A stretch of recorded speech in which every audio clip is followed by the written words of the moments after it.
開始。大家好，我哋係中意玩千秋嘅小朋友。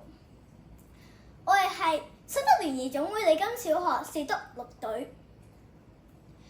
我哋今日要介紹嘅題目就係北部都會區天水圍有千秋嘅公園。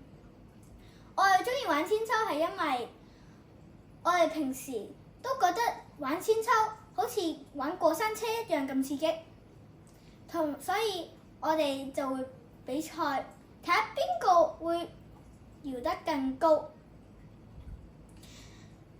玩千秋有好多好處㗎，例如身心健康、社交發展同埋遠離電子儀器。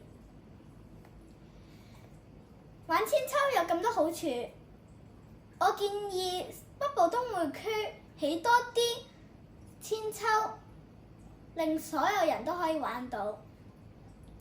慢慢欣賞我哋嘅分享啦〜